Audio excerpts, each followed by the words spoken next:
Good evening, hunters and hunted, and welcome to episode 23 of Hitchcock's Tales That Terrify, Shadows of the Master. On SL tonight, tracking the Master's curated pursuits, blending his finales with stories that cornered him. From vampiric seductions, we chase Master of the Hounds by Algis Budrys, a 1963 sci-fi irony from the anthology. A man finds himself the prey in a futuristic hunt, where hounds are human and rules reverse in deadly games, as pursuit tightens, a twist unmasks power's illusion. Budrys' chase and identity flip echo Hitchcock's ironic traps. Hitchcock's 1970s closed with Family Plot, 1976. A caper of fakes and fate, while Mel Brooks' High Anxiety, 1977, parodied his style with his blessing. These lighter ironies mirror the story's hunt reversal. Take your mark. Story hunts.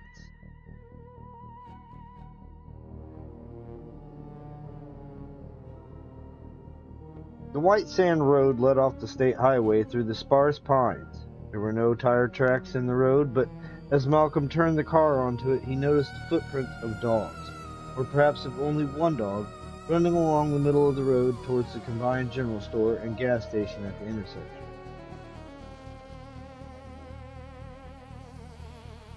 Well, it's far enough away from everything, all right, Virginia said. She was lean and had dusty black hair. Her face was long, with high cheekbones. They had married 10 years ago, when she had been girlish and very slightly plump. Yes, Malcolm said. Just days ago, when he'd been turned down for a Guggenheim fellowship that he'd expected to get, he had quit his job at the agency and made plans to spend the summer, somewhere as cheap as possible, working out with himself whether he was really an artist or just had a certain commercial talent. Now, they were here. He urged the car up the road, following a line of infrequent and weathered utility poles that carried a single strand of power line. The real estate agent already told them that there were no telephones. Malcolm had taken that to be a positive feature, but somehow he did not like the looks of that one thin wire sagging from pole to pole.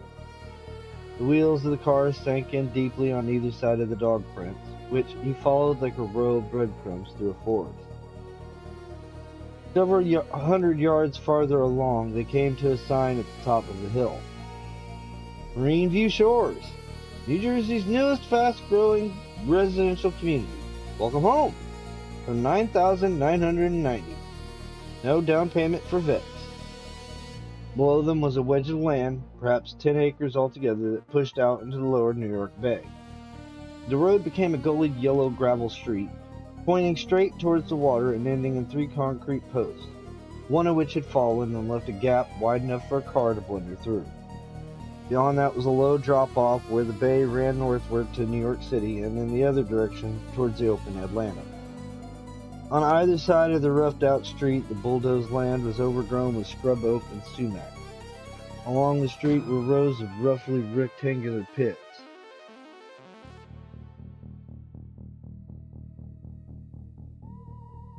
Some with half-finished foundation walls in them, piles of excavated clay, and lesser quantities of sand, sparsely weed-grown and washed into ravaged mounds like Dakota territory. Here and there were houses with half-completed frames, now silvered and warped. There were only 2 exceptions to this general vista. At the end of the street, 2 identically designed, finished houses faced each other. One looked shabby. The lot around it was free of scrub, but weedy and unsodded. Across the street from it stood a house in excellent repair. Painted a charcoal gray and roofed with dark asphalt shingles, it sat in the center of a meticulously green and level lawn, which was in turn surrounded by a wire fence approximately 4 feet tall and splendid with fresh aluminum paint. False shutters, painted stark white, flanked high, narrow windows along the side Malcolm could see. In front of the house, a line of whitewashed stones the size of men's heads served as curbing. There wasn't a thing about the house and its surroundings that couldn't have been achieved with a straight string, a handsaw, and a 3-inch brush.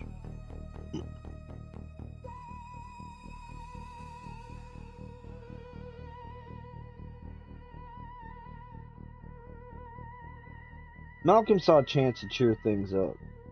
"There now, Marthy," he said to Virginia. "I led you safe and sound through the Holland Forest to a snug home right in the shadow of brave Fort Defiance." "It's orderly," Virginia said. "I'll bet it's no joke keeping up a place like that out here." As Malcolm was parking the car parallel to where the curb would have been in the front of their house, a pair of handsome young Doberman pinschers came out from behind the gray house across the street and stood together on the lawn with their noses just short of the fence looking out. They did not bark. There was no movement at the front window, and no one came out in the yard. The dogs simply stood there, watching, as Malcolm walked over the clay to his door. The house was furnished, that is to say, there were chairs in the living room, although there was no couch, and a chromium and plastic dinette set in the area off the kitchen. Though one of the bedrooms was completely empty, there was a bureau and a bed in the other. Malcolm walked through the house quickly and went back out to the car to get the luggage and groceries. Nodding towards the dogs, he said to Virginia, "Well, the latest thing in iron deer." He felt he had to say something light because Virginia was staring across the street. He knew perfectly well, as most people do, and he assumed Virginia did, that Doberman pinschers are nervous, untrustworthy, and vicious. At the same time, he and his wife did have to spend the whole summer here. He could guess how much luck they'd have trying to get their money back from the agent now. "They look streamlined like that because their ears and tails are trimmed when they're puppies," Virginia said. She picked up a bag of groceries and carried it into the house. When Malcolm had finished unloading the car, he slammed the trunk lid shut. Although they hadn't moved until then, the Doberman seemed to regard this as a sign. Turned smoothly, the arc of one inside the arc of the other, and keeping formation, trotted out of sight behind the gray house. Malcolm helped Virginia put things away in the closets and on the lone bedroom bureau. There was enough to do to keep both of them busy for several hours, and it was dusk when Malcolm happened to look out through the living room window. After he had glanced that way, he stopped. Across the street, floodlights had come on at the four corners of the gray house. They poured illumination downward in cones that lighted the entire yard. A crippled man was walking just inside the fence, his legs stiff and his body bent forward from the waist as he gripped the projecting handles of two crutch canes that supported his weight at the elbows. As Malcolm watched, the man took a precise square turn at the corner of the fence and began walking along the front of his property. Looking straight ahead, he moved regularly and purposefully, his shadow thrown out through the fence behind the composite shadow of the two dogs walking at his pace immediately ahead of him. None of them was looking in Malcolm's direction. He watched as the man made another turn, followed the fence towards the back of his property, and disappeared behind the house. Later, Virginia served cold cuts in the little dining alcove. Putting the house in order seemed to have had a good effect on her morale. "Listen, I think we're going to be all right here, don't you?" Malcolm said. "Look," she said reasonably, "any place you can get straightened out is fine with me." This wasn't quite the answer he wanted. He had been sure in New York that the summer would do it, that in 4 months a man would see it come to some decision. He had visualized a house for them by the ocean, in a town where a library and a movie and other diversions. It had been a shock to discover how expensive summer rentals were and how far in advance you had to book them. When the last agent they saw described this place to them and told them how low the rent was, Malcolm had jumped at it immediately. But so had Virginia, even though there wasn't anything to do for distraction. In fact, she had made a point of asking the agent again about the location of the house, and the agent, a fat, gray man with ashes on his shirt, had said earnestly, "Miss Lawrence, if you're looking for a place where anyone would bother your husband from working, I can't think of anything better." Virginia had nodded decisively. It had bothered her, his quitting the agency. You could understand that. Still, he wanted her to be happy because he expected to be sure of what he wanted to do by the end of the summer. She was looking at him steadily now. He was cast about for something to offer her that would interest her and change the mood between them. Then he remembered the scene he had witnessed earlier that evening. He told her about the man and his dogs, and this did raise her eyebrows. "Do you remember the real estate agent telling us anything about him?" she asked. "I don't." Malcolm searched through his memory, did recall that the agent had mentioned a custodian that could call on if there were any problems. At the time, he'd let it pass because he couldn't imagine either agent or custodian really caring. Now, he realized how dependent he and Virginia were out here if it came to things like broken plumbing or bad wiring, and the custodian's importance altered accordingly. "I guess he's the caretaker," he said. "Oh, it makes sense. All this property has to be worth something. If they didn't have someone out here, people would just carry stuff away or come to camp or something." "I suppose they would. I guess the owners let him live here rent-free, and with those dogs, he must do a good job." "He'll get it to keep it for a while, too," Malcolm said. "Whoever started to build here was a good 10 years ahead of himself. I can't see anybody buying any of these places until things have gotten completely jammed up closer to New York." "So he's holding the fort," Virginia said, leaning casually over the table to put a dish down before him. She glanced over his shoulder towards the living room window, widened her eyes, and automatically touched the neckline of her housecoat, and then snorted to herself. "Look, he can't possibly see in here," Malcolm said. "In the living room, yes, but to look in here, he'd have to be standing in the far corner of his yard. And he's back in his house." He turned his head to look, and it was indeed true, except that one of the dogs was standing in the corner looking towards their house, eyes glittering. Then its head seemed to melt into a new shape, and it was looking down the road. Pivoted, moved a few steps away from the fence, turned, soared, landed in the street, and set off. Then a moment later it came back down the street, running side by side with its companion, whose jaws were lightly pressed together around the rolled-over neck of a small paper bag.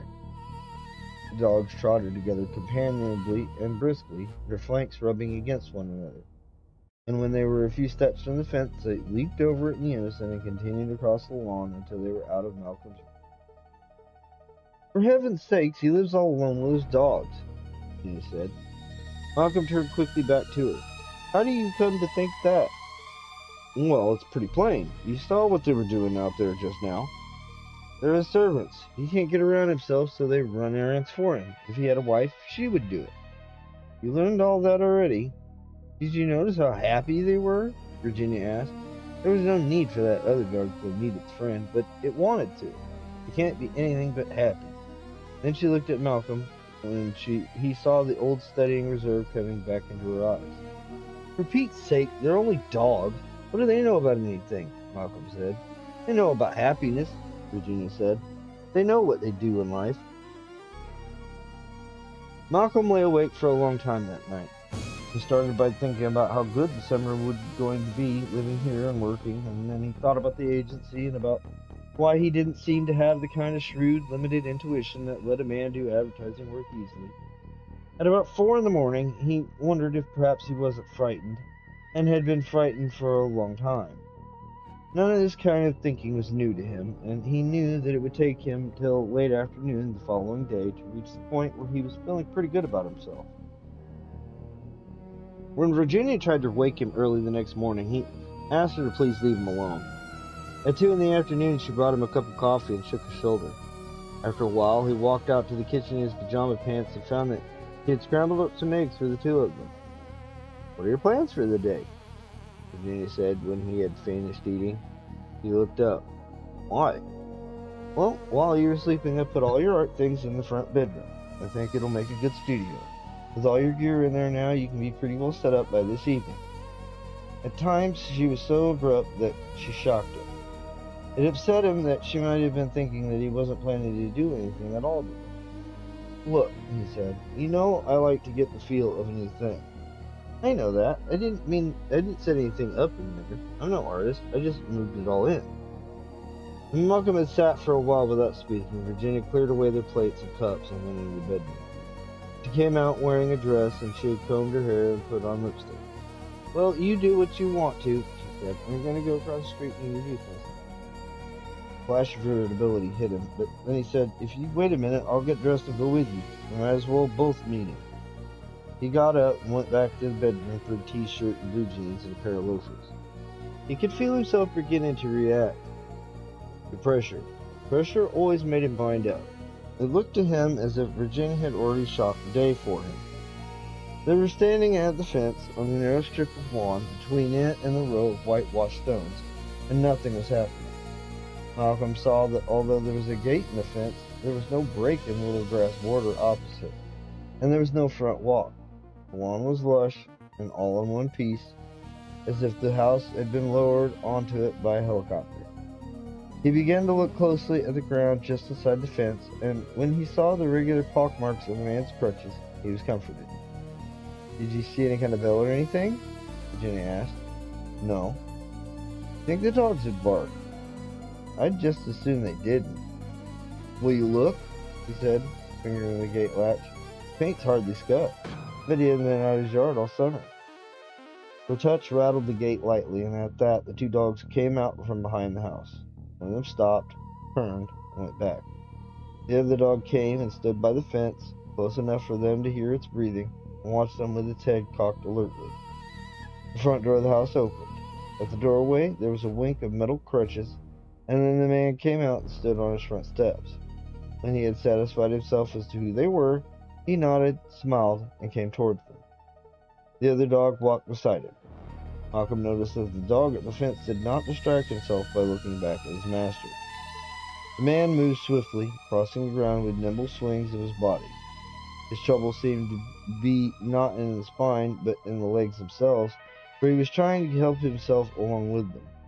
He could not be called walking, but it could not be total helplessness either. Although the man seemed to be in his late 50s, he had not gone to seed any more than his property had. He was wiry and clean-boned, and the skin on his face was tough and tan. Around his small blue eyes and at the corner of his thin lips were many fine, deep-etched wrinkles. His yellowish white hair was brushed straight back from his temples in the classic British military manner, and he even had a slight mustache.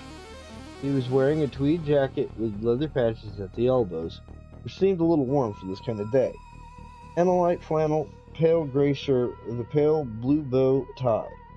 He stopped at the fence, rested his elbows on the crutches, and held out a firm hand with the short nails of the color of bones. "How do you do?" he said pleasantly, his manner polished and well-bred. "I've been looking forward to meeting my new neighbors. I'm Colonel Ritchie." The dogs stood motionless, one to each side of him, their sharp black faces pointing outward. "How do you do?" Virginia said. "I'm Malcolm and Virginia Lawrence." "I'm very happy to meet you," Colonel Ritchie said. "I was prepared to believe Courtfield would fail to provide anyone this season." Virginia was smiling. "What beautiful dogs," she said. "I was watching them last night." "Yes, their names are Max and Maurice. I'm very proud of them." As they prattled on, exchanging pleasantries, Malcolm wondered why the colonel had referred to Courtfield, the real estate agent, as a provider. There was something familiar, too, about the colonel. Virginia said, "You're the famous Colonel Ritchie." Indeed he was, Malcolm now realized, remembering the big magazine series that had appeared with the release of the movie several years before. Colonel Ritchie smiled with no trace of embarrassment. "I am the famous Colonel Ritchie, but you'll notice I certainly don't look much like that charming fellow in the motion picture." "What in the hell are you doing here?" Malcolm asked. Ritchie turned his attention to him. "One has to live somewhere, you know." Virginia said immediately, "I was watching the dogs last night, and they seem to do very well for you. I imagine it's pleasant having them to rely on." "Yes, it is indeed. They're quite good to me, Max and Maurice. But it's much better with people here now. I had begun to be quite disappointed in Court's youth." Malcolm began to wonder whether the agent would have had the brass to call Ritchie a custodian if the colonel had been within earshot. "Come in, please," the colonel was saying. The gate latch resisted him momentarily, but he rapped it sharply with the heel of one palm and then lifted it. "Don't be concerned about Max and Maurice. They'd never do anything they're not told to." "Oh, I'm not the least bit worried about that," Virginia said. "Oh, to some extent you should have been," the colonel said. "Dobermans are not to be casually trusted, you know."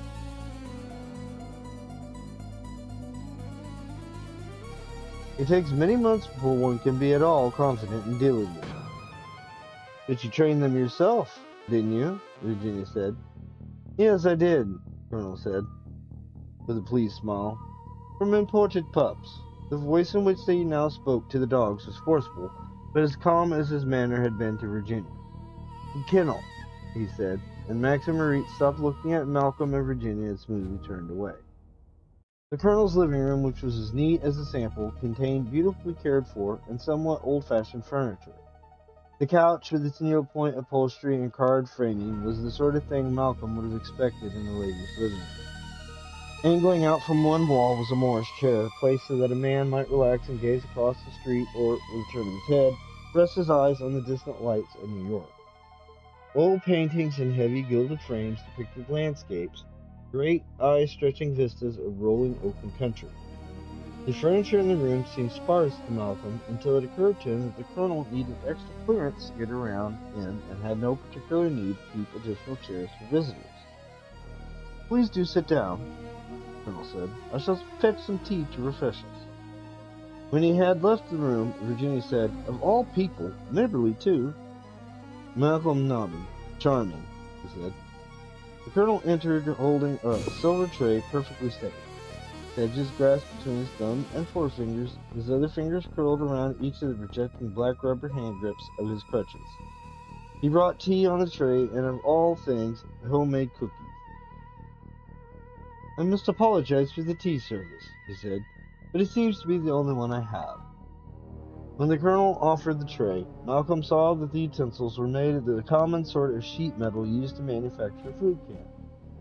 Looking down now into his cup, he saw it had been enameled over the original tinfoil, and he realized that the whole thing had been made literally. The pot, handles, spout, vented lid, and all was the same. Be damned, you made this for yourself at the prison camp, didn't you? As a matter of fact, I did, yes. I was really quite proud of my handiwork at the time, and it still serves. Somehow, living as I do, I've never brought myself to replace it. It's amazing. The fuddy-duddy skills one needs in a camp and how important they become to one. I find myself repainting these poor objects periodically, still taking as much smug pleasure in it as I did when that attitude was quite necessary. One is allowed to do these things in my position, you know. But I do hope my ersatz spode isn't uncomfortably hot in your fingers. Virginia smiled. Well, of course, it's trying to be. Malcolm was amazed. He hadn't thought Virginia still remembered how to act so coquettish. She hadn't grown apart from the girl who had always attracted a lot of attention in other people's growler openings. She had simply put that part of herself away somewhere. Colonel Ritchie's blue eyes were twinkling in response. He turned to Malcolm. I must say, it would be delightful to share this summer with someone as charming as Miss Lawrence. Yes, Malcolm said, preoccupied now with the cup, which was distressing his fingers with both heat and sharp edges. At least I've always been well satisfied with her, he added. I've been noticing the inscription here, Virginia said quickly, indicating the meticulous freehand engraving on the tea tray. She read out loud, to Colonel David N. Ritchie, RME, from his fellow officers at O-Flag XXIB, on the occasion of their liberation, May 14, 1945. Had he not been there to lead them, many would not have been present to share of this heartfelt token. Virginia's eyes shone, and she looked up at the Colonel. They must have all been very fond of you. Not all, the Colonel said with a slight smile. I was a senior officer over a very mixed bag. Mostly younger officers gathered from every conceivable branch. No followers at all, just budding leaders, all personally responsible for having surrendered once already, some apathetic, others desperate, some useful, some not. It was my job to weld them into a disciplined, responsive body, to choose whom we must keep safe and who was best suited to keep the Jerrys on the jump. And we were in, of course, from the time Dunkirk to the last days of the war. The strategic situation in the camp constantly changing in various ways. All most of them understood was tactics, when they understood at all. The Colonel grinched briefly, and then smiled again. The tray was presented by the survivors, of course. They had a tame Jerry pincer out of the Commandant's sideboard a few days earlier, and plenty of time to get the inscription. But even the inscription hints that not all survived. It isn't really like the movie, was it? He said. No, and yet, Richie shrugged, as if remembering a time when he had accommodated someone in a manner of small importance. That was a question of dramatic values, you must realize, and the need to tell an interesting and exciting story in terms recognizable to a civilian audience. Many of the incidents in that motion picture are literally true. It simply didn't happen in the context shown. Christmas Tunnel was quite real, obviously, and I did promise the men I'd get at least one of them home for Christmas if they'd pinch in and dig it. But it wasn't a serious promise, and they knew it wasn't. Unlike the motion picture actor, I was not being fervent, I was being ironic. It was late in the war. An intelligence man's natural desire would be to avoid risk and wait for liberation. A great many of them felt exactly that way. In fact, many of them had already turned civilian in their own minds and were talking about their careers outside, their families, all that sort of thing. So by couching in sarcasm trite words about Christmas tunnels, I was reminding them what and where they still were. The tactic worked quite well. Through devices of that sort, I was able to keep them from going to seed and coming out no use to anyone. The Colonel's expression grew absent. Some of them called me the shrew, he murmured. That was in the movie too, but they were all shown smiling when they said it. But it was your duty to hold them all together any way you could, Rita said encouragingly. Richie's face twisted into a spasm of tension so fierce that there might have been strychnine in his teeth. But it was gone at once. Oh, yes, I held them together, by lying and cajoling and tricking them. But the expenditure of energy was enormous, and demeaning. It ought not to have made any difference that we were cut off from higher authority. If we had all still been home, there would have been not a man among the prisoners who would have dared not jump to my simplest command. But in the camp, they could shilly-shally and evade. They could settle down in their little private ambition. People will do that. People will not hold true to common purposes unless they're shown discipline. The Colonel's uncompromising glance went from Virginia to Malcolm. No good telling people what they ought to do. The only surety is being in a position to tell people what they must do. Get some armed guards to back you up. Is that the idea, Colonel? Get permission from the Germans to set up your own machine gun towers inside the camp? Malcolm liked working things out to the point of absurdity. The Colonel praised him imperturbably. I was never quite that much of my own man in Germany, but there's a little story I must tell you, not altogether off the point. He settled back at ease once again.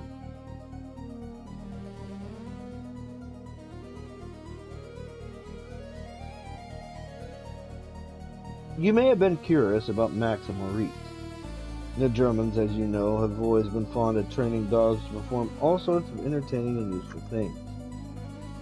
During the war, the Jerrys were very much given to using Dobermans for auxiliary guard duty at the various prison war camps.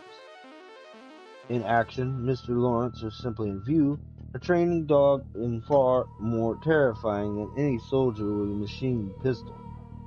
It takes an animal to stop a man without hesitation, no matter if the man is cursed or prey. Guard dogs at each camp were under the charge of a man called Hundenführer, the master of the Hounds, if you will. His function, after establishing himself with the dogs as their master, and they were all shown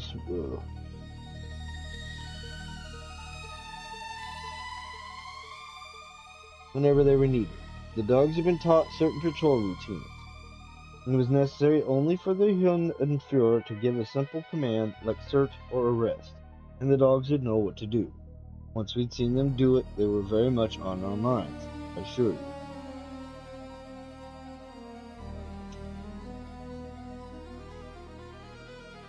A Doberman, you see, has no conscience, being a dog, and a trained Doberman has no discretion.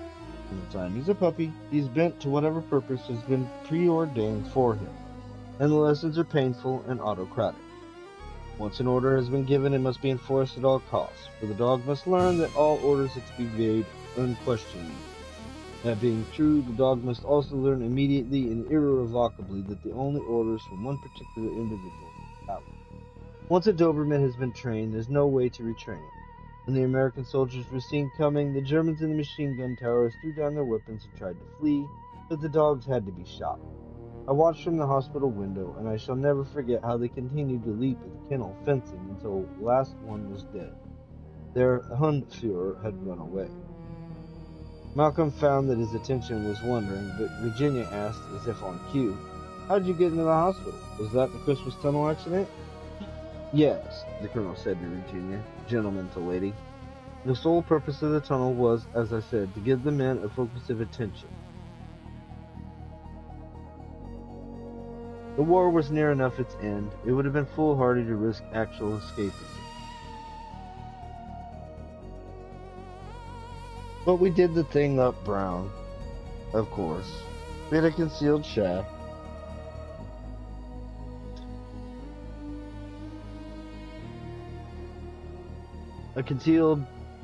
A tunnel lined with bed slats, a trolley for getting to and from the tunnel entrance, fat lamps made from shoe blacking tins filled with margarine, all the normal appurtenances. The Germans at that stage were quite experienced in ferreting out this sort of operation, and the only reasonable assurance of continued progress was to work deeply and swiftly. Tunneling is always a calculated risk. Accounts of that sort of operation are biased in favor of the success of it. At any rate, by the end of November, some of the men were audibly thinking it was my turn to pitch in a bit. So one night I went down and began working. The shoring was as good as it ever was, and the conditions weren't any worse than normal. The air was breathable, and as long as one worked unclothed and brushed down immediately on leaving the tunnel, sand was not particularly damaged to one's skin. Clothing creates chafes in those circumstances. Sand burns coming to light at medical inspections were one of the surest signs that such an operation was underway. However that may be, I had been down there for about an hour and a half and was about to start inching my way back up the tunnel, feet first on the trolley like some Freudian symbol, when there was a fall of the tunnel roof that buried my entire chest. I did not cover my face, which was fortunate, and I clearly remember my first thought was now none of the men would be able to feel the senior officer hadn't shared their physical tribulations. I discovered at once that the business of clearing the sand that had fallen was going to be extremely awkward. First, I had to scoop some extra clearance from the roof over my face. Handfuls of sand began falling directly on me, and all I could do about that was to thrash my head back and forth. I was becoming distinctly aspirated at that when there was another slight fall behind the original collapse. This time the fat lap attached to the shoring loosened from its fastenings and spilled across my thighs. The hot fat was quite painful. What made it rather worse was that the string wick was not extinguished by the fall, and accordingly the entire lower part of my body between navel and knees had been saturated with volatile fat. The colonel grimaced in embarrassment. Well, I was immediately in a very bad way, for there was nothing I could do about the fire until I dug my way past the sand on my chest. In due course I did indeed free myself and was able to push my way back upward up the tunnel after extinguishing the flames. The minute the shaft head had seen no reason to become alarmed. Tunnels always smell rather high and sooty, as you can imagine. But they did send a man down when I got near the entrance shaft and made himself heard. Of course, there was nothing to do but tell the Jerrys, since we had no faculties whatsoever to feel in the condition of treating him. They put me in the camp hospital, and there I stayed until the end of the war. Plenty of time to lie about and think my thoughts. Was even able to continue exercising control over my men, and shouldn't be a bit surprised if that hadn't been in the commandant's mind all along. I think he'd come to depend on my presence to moderate the behavior of the men. It's really almost the end of the story. We were liberated by the American Army, and the men were sent home. I stayed in military hospitals until I was well enough to travel home, and there I dwelt in hotels and played the retired invalided officer. After that journalist book was published and the dramatic rights were sold, I was called to Hollywood to be a technical advisor for the movie. I was rather grateful to accept the employment, frankly. I had an officer's pension, not particularly magnificent, and what with selectively lending my name and services to various organizations while my name was still before the public, I was able to accumulate a sufficient nest egg. Of course, I cannot go back to England, where the inland revenue would relieve me of most of it, but having established a relationship with Mr. Cotelieu and acquired and trained Max and Maurice, I'm content. A man must make his way as best he can and do whatever is required for survival. The colonel cocked his head brightly and regarded Virginia and Malcolm. Wouldn't you say? Yes, Virginia said slowly. Malcolm couldn't decide what the look on her face meant. He'd never seen it before. Her eyes were shining, but wary. Her smile showed excitement, sympathy, but tension too. She seemed caught between two feelings. Right, the colonel said, smacking his hands together. It is most important to me that you fully understand the situation. He pushed himself up to his feet and, with the same move, brought the crutches out smoothly in position to balance him before he could fall. He stood leaning slightly forward, beaming. Well, now, having heard my story, I imagine the objectives of this conversation are fully attained, and there's no need to detain you here further. I'll see you to the front gate. That won't be necessary, Malcolm said. I insist, the Colonel said, in what would have been a perfectly pleasant manner if he had added the animated twinkle to his eye. Virginia was staring at him, blinking slowly. Please forgive us, she said. We certainly hadn't mean to stay long enough to be rude. Thank you for the tea and cookies. They were very good. Not at all, my dear, the Colonel said. It's really quite pleasant to think of looking across the way now and then and catching glimpses of someone so attractive at her domestic preoccupation. I cleaned up thoroughly after the last tenants, of course, but there are always little personal touches one wants to apply. And you will start some plantings at the front of the house, won't you? Those little activities are quite precious to me. Someone as charming as you, in her summer things, going about her little fussings and tendings, resting in the sun after weeding, that sort of thing. Yes, I expect a most pleasant summer. I assume there was never any question you wouldn't stay all summer, or you would hardly bother with anyone who could not afford to pay him that much. A little more, eh? The urbane, shrewd look returned to the Colonel's face. Pinched resources and few ties, eh? Or what would you be doing here if there was somewhere else to turn to? Well, good afternoon, Colonel, Virginia said with noticeable composure. Let's go, Malcolm. Interesting conversation, Colonel, Malcolm said. Interesting and necessary, Mr. Lawrence, the Colonel said, following him out onto the lawn. Virginia watched him closely as she moved towards the gate, and Malcolm noticed a little downward twitch at the corner of her mouth. Feeling a bit of strain, Miss Lawrence, the Colonel asked solicitously. Please believe that I shall be considerate of your sensibilities as intelligent care of my own comfort will permit. It is not at all in my code to offer offense to a lady, and in any case, the Colonel smiled deprecatingly.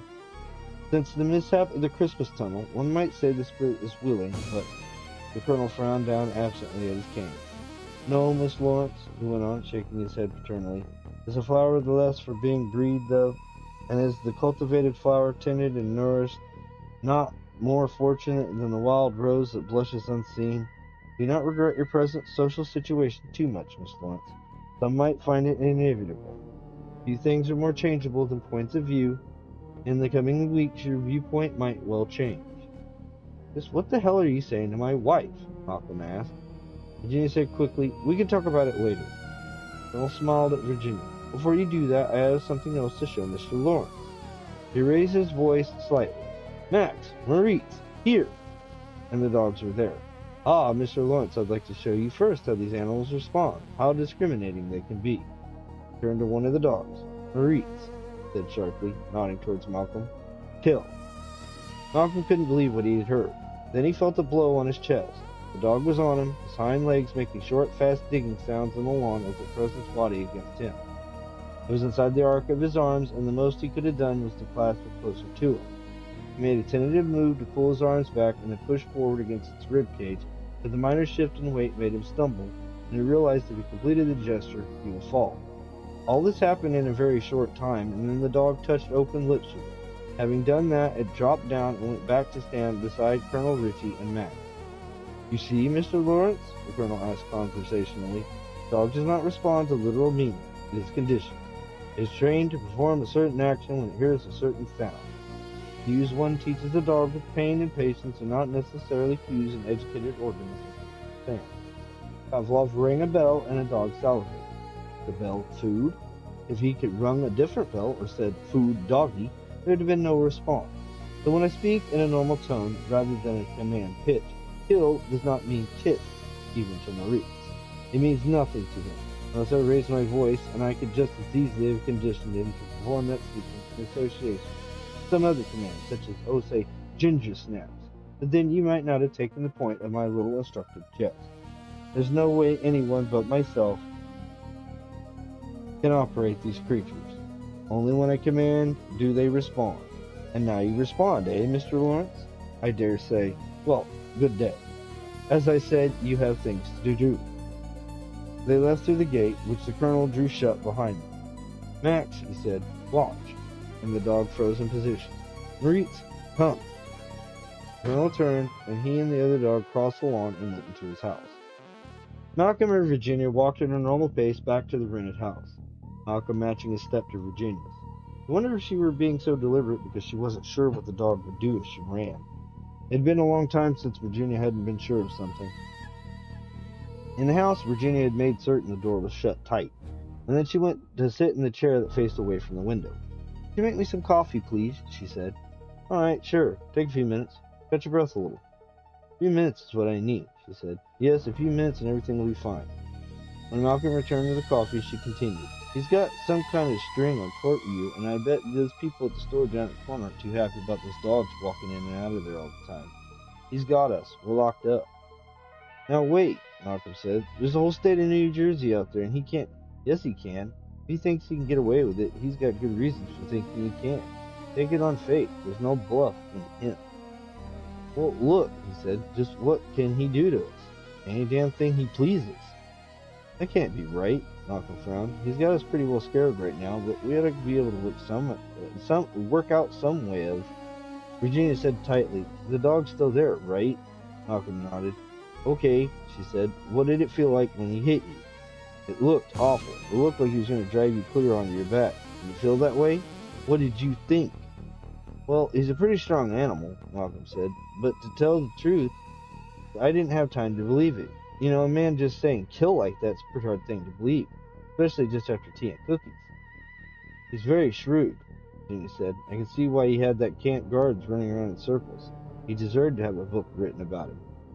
All right, and then they should have thrown him into a padded cell. Tried to throw, Virginia amended. Oh, come on. This is his territory, and he dealt cards before he even knew we were playing. But all he is a crazy old cripple. He wants to buffalo some people in the store and twist a 2-bit real estate settlement around his finger. Fine. He can get away with it, but he doesn't own us. We're not in his army. We're inside his prison camp, Virginia said. Now, look, Malcolm said. When we walk in a Corley's door and tell him we know all about the colonel, there's not going to be any trouble about getting the rent back. Find someplace else, or we'll go back to the city. But whatever we do to get out of this, it's going to work out a lot smoother if the two of us think about it. It's not like you can be sitting there and spending a lot of time on how we can't win. Well, Malcolm, being a prisoner certainly brings out your intuitive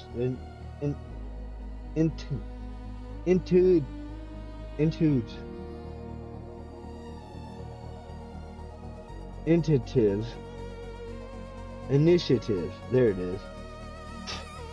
Here you are, making noises like a senior officer, proposing escape committees and everything. Malcolm shook his head.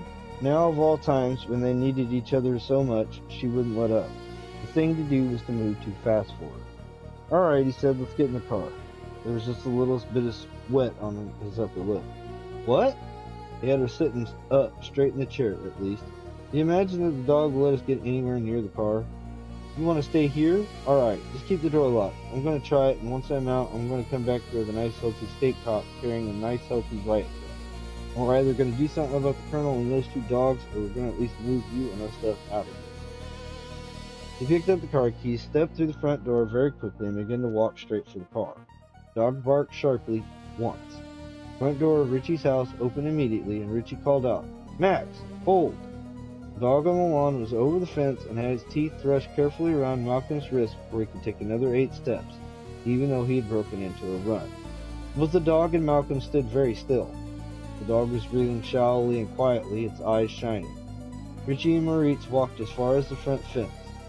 Now, Mr. Lawrence, Richie said, in a moment I'm going to call to Max and he's going to bring you with him. Do not attempt to hold back or you will lacerate your wrist. Max, bring here. Malcolm walked steadily towards the colonel. By some smooth trick of his neck, Max was able to trot alongside him without shifting his grip.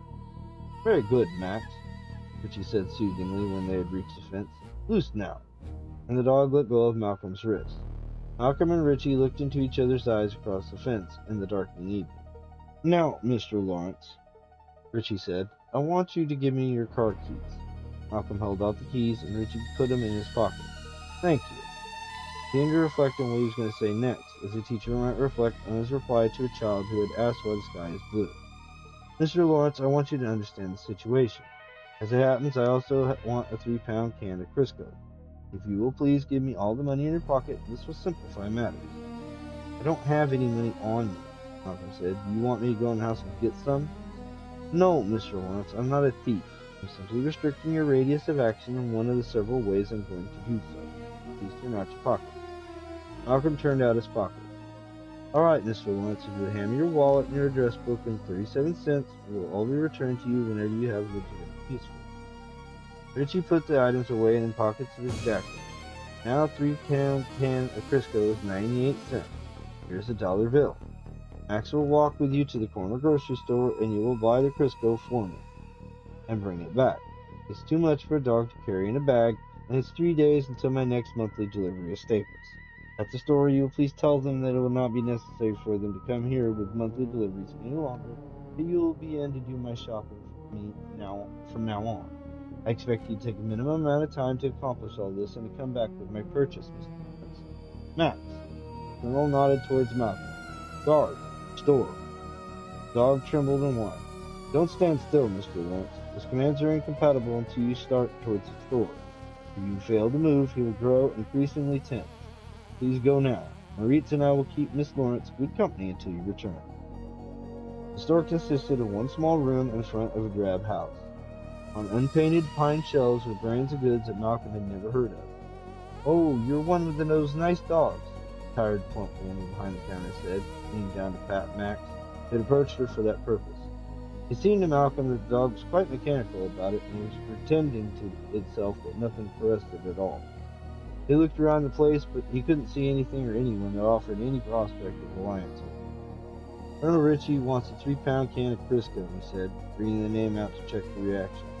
"Oh, you're helping him? You could say that." "Isn't he brave?" the woman said in low, confidential tones, as if concerned the dog could overhear.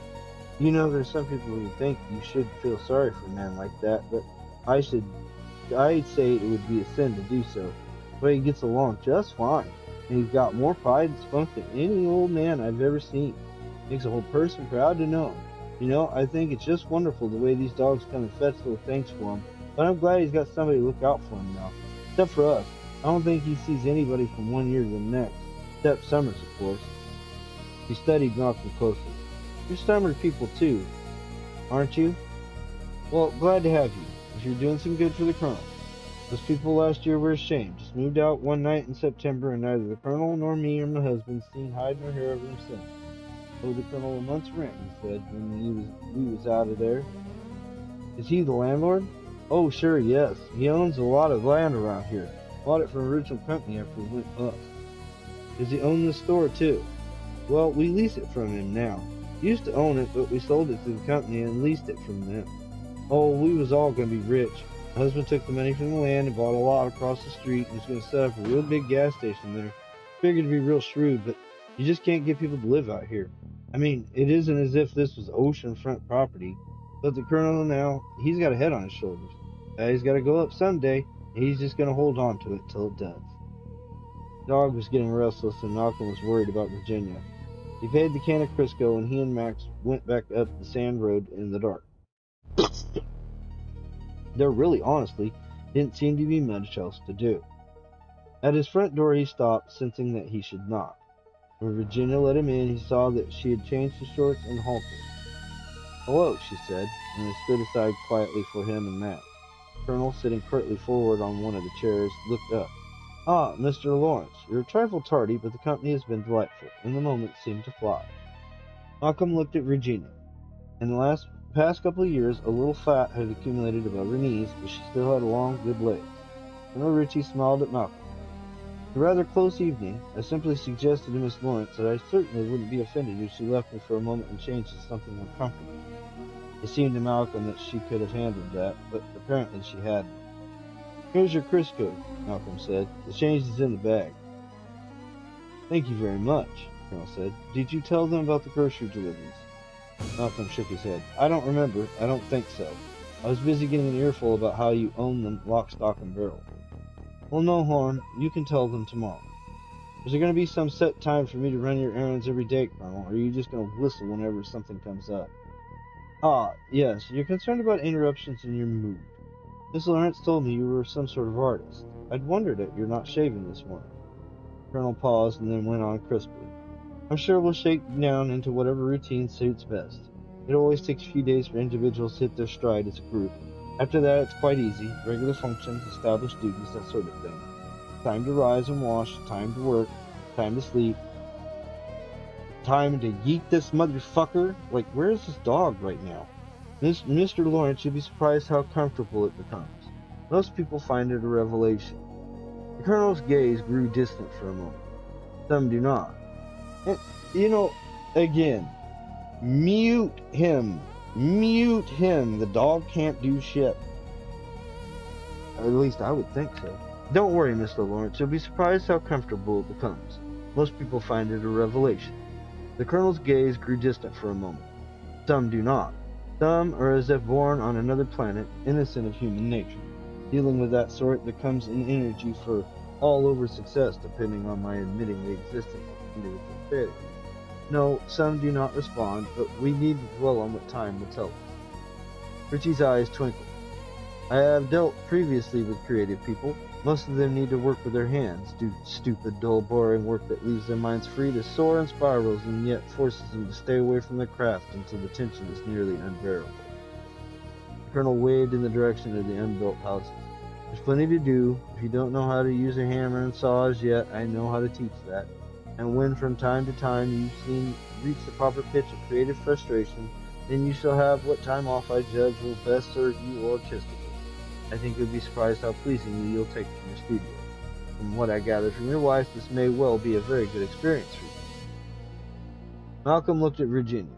Yes, well, that's been bugging her for a long time. I'm glad she found a sympathetic ear. Don't quarrel with your wife, Mr. Lawrence. That sort of thing wastes energy and creates serious morale problems. The Colonel got to his feet and went to the door. One thing no one could ever learn and tolerate in a fellow Kriegie was pettiness.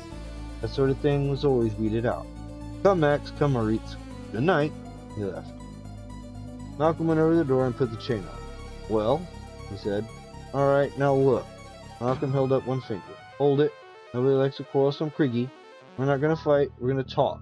We're going to think. He found himself looking at her halter and took his glance away. Virginia blushed. I just want you to know it was exactly the way he described it, she said.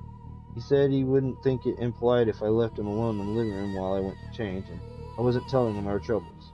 We were talking about what you did for a living, and I didn't take much for him to figure out. I don't want you to explain. I want you to help me tackle this thing and get it solved. How are you going to solve it? This is a man who always uses everything he's got. He never quits. How is somebody like you going to solve that? All these years had occurred to Malcolm. At a time like this now, she had finally had to say the thing you couldn't make go away. When Malcolm did not say anything at all for a while, but only walked around frowning and thinking, Virginia said she was going to sleep. In a sense, he was relieved. A whole plan of action was forming in his mind, and he did not want her there to badger him. After she had closed the bedroom door, he went into the studio. I sure hope to God it's muting him at some point. In a corner was a carton of his painting stuff, which he now approached, detached but thinking. From this room, he could see the floodlights on around the Colonel's house.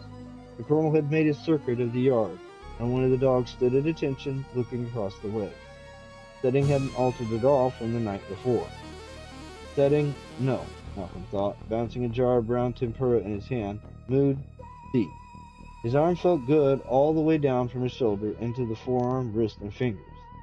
When Richie had been in his house a full 5 minutes, Malcolm said to himself aloud, Do first, analyze later. Whipping open the front door, he took 2 steps forward on the bare earth to gather momentum and pitched the jar of paint in a shallow arc calculated to end against the aluminum fence. It's gonna fall short, Malcolm thought, and it did, smashing with a loud impact against one of the whitewashed stones and throwing out a fan of gluey brown spray over the adjacent stones, fence, and the dog, which jumped back, but lacking orders to charge, stood its ground, whimpering. Malcolm stood back into his open doorway and leaned into it. When the front door of the Ritchie's house opened, he put his thumbs to his ears and waggled his fingers. "Who dey knock here, Commandant?" he called, then stepped back inside and slammed and locked the door, throwing the spring bolt latch. The dog was already on its way. It loped across the yard and scraped its front paws against the other side of the door. Breath sounded like giggling. Malcolm moved over to the window. The dog sprang away from the door with a scratching of toenails and leaped upward, glancing off the glass. It turned, trotted away for a better angle, and tried again. Malcolm watched it. This was the part he'd bet on. The dog didn't make it. Jaws flattened against the pane, and the whole sheet quivered, but there was too much going on against success. The window was pretty high above the yard, and the dog couldn't get a proper combination of momentum and angle of impact. If he did manage to break it, he'd never have enough momentum left to clear the break. He'd fall on the sharp edge of the glass in the frame while the other chunks fell and cut his neck. Then the colonel would be down to one dog. One dog wouldn't be enough. The system would break down somewhere. The dog dropped down, leaving nothing on the glass but a wet brown smear. It seemed to Malcolm equally impossible for the colonel to break the window himself. He couldn't stride forward to throw a small stone hard enough to shatter the pane, and he couldn't balance well enough to heft a heavy one from nearby. The lock and chain would prevent him from entering through the front door. No, it wasn't efficient for the colonel any way you looked at it. He would rather take a few days to think of something shrewd and economical. In fact, he was calling the dog back now. When the dog reached its master, he shifted one crutch and did his best to kneel while rubbing the dog's head. There was something rather like affection in the scene. Then the colonel straightened up and called again. The other dog came out of the house and took up his station at the corner of the yard. The colonel and the dirty dog went back into the colonel's house. Malcolm smiled, turned out the lights, double-checked the locks, went back through the hall to the bedroom. Virginia was sitting up in bed, staring in the direction from which the noise had come. "Honestly, I feel like somebody watched too much Hogan's Heroes." "What did you do?" she asked. "Oh, change the situation a little," Malcolm said, grinning. "Asserted my independence." Shook up the colonel. Colonel clinked. Smirched his neatness a little bit. Smelled his night's sleep for him, I hope. Standard Kriegi tactics. I hope he likes them. Virginia was incredulous. "Do you know what he could do to you with those dogs if he stepped outside this house?" "I'm not going to step outside." "Neither are you. We're just going to wait a few days." "What do you mean?" Virginia said, looking at him, if he were the maniac. "Day after tomorrow, maybe the day after that," Malcolm explained. "He's due for a grocery delivery I didn't turn off. Somebody's going to be here with a car then, lugging all kinds of things. I don't care how beholden those storekeepers are to him. When we come out the door, he's not going to have those dogs tear us to pieces right on the front lawn in broad daylight with a witness. We're going to get in the grocery car, and sooner or later, we're going to drive out in it, because that car and driver have to turn up in the outside world again." Virginia sighed. "Look," she said with obvious control, "all he has to do is send a note with the dogs. He can stop the delivery that way." "Uh-huh. And so the groceries don't come. Then what? He starts trying to freight flour and eggs in here by dog back or remote control? What's he going to do? All right, so it doesn't work out so neatly in 2 or 3 days. But we got a fresh supply of food, and he's almost out. Unless he's planning to live on Crisco, he's in a bad way. And even so, he's only got 3 pounds of that." Malcolm got out of his clothes and lay down on the bed. "Tomorrow's another day, but I'll be damned if I'm going to worry any more about it tonight. I got a good head start on frustrating the legless wonder, and tomorrow I'm going to have a nice clear mind. I'm going to see what other holes I can pick in his defense. I learned a lot of snide little tricks from watching jolly movies about clever prisoners and dumb guards." He reached up and turned out the bed light. "Yeah, see, I told you, this motherfucker's watched a lot of Hogan's Heroes." "Good night, love," he said. Virginia rolled away from him in the dark. "Oh my God," she said in a voice with a brittle edge around it. It was a sad thing for Malcolm to lie there thinking she had that kind of limitation in her, but she really didn't understand what had to be done. On the other hand, he thought sleepily, feeling more relaxed than he had in years. He had his own limitations, and she had put up with them for years. He fell asleep wondering pleasantly what tomorrow would bring. He woke to the sound of rumbling and crunching under the earth, as if there were teeth at the foundations of the house. Still sleeping in large portions of his brain, he cried out silently to himself with a madman's lucidity. Ah, of course, he's been tunneling. And his mind gave him all the details: careful transfer of supporting timber from falling houses, disposal of the excavated clay in the piles beside the other foundations. Perhaps there were tunnels leading towards the other foundations too, when the colonel had more people. Now, one corner of the room showed a jagged line of yellow, and Malcolm's hand sprang to the light switch. It Virginia jumped from sleep. In the corner was a trap door, its uneven joints concealed by boards of different lengths. The trap door crashed back, releasing a stench of body odor and soot. The dog popped up through the opening and scrambled into the bedroom. Its face and body were streaked, and it shook itself to get the sand from its coat. Behind it, the colonel dragged himself up, naked, and braced himself on his arms, half out of the tunnel mouth. His hair was matted down with perspiration over his narrow-boned skull. He was mottled yellow-red with dirt and half in the shadows. Virginia buried her face in her hands, one eye glinting out between spread fingers, and cried to Malcolm, "Oh my God, what have you done to us?" "Don't worry, my dear," the colonel said crisply to her. Then he screamed at Malcolm, "I will not be abused!" Trembling with strain as he hung one corded arm, he said to the dog at command pitch, pointing at Malcolm, "Kiss!"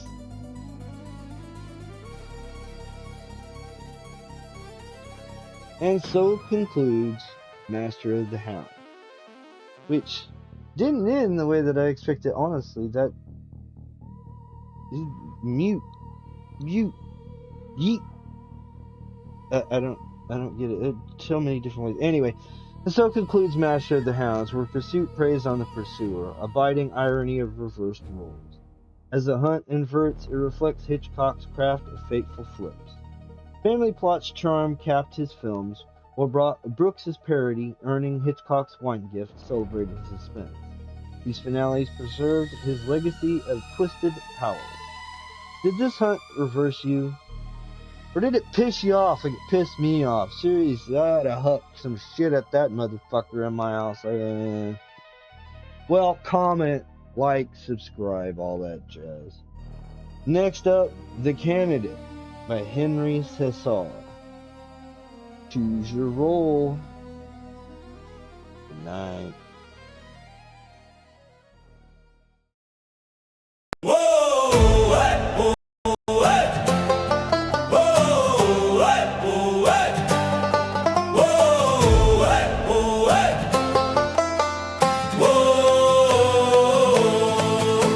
Felix Lubeski sails the grid so wide, second life's ocean stories to find, horror and wonders hiding in the deep. Log into SL tonight, no time for sleep. What shall we do with a fantastic story? What shall we do with a fantastic story? What shall we do with a fantastic story? Early on SL tonight. Hey, with Felix Lubeski. Hey, with Felix Lubeski. Hey, with Felix Lubeski. Living the virtual life. Tales from the crypt and secrets untold. Guest hosts arriving, brave and bold. Machine and my magic chills down your spine. Join the chat crew, make the tale shine. What shall we do with a fantastic story? What shall we do with a fantastic story? What shall we do with a fantastic story? Early on SL tonight. Apocalypse rising, agents in disguise. Flop sweat dripping for your eyes. Felix reads them live on the stage so grand. Second life stories, best in the land. Heave ho, avatars unite. Tune in weekly for the fright. Subscribe now, don't miss the show. SL tonight, let the stories flow.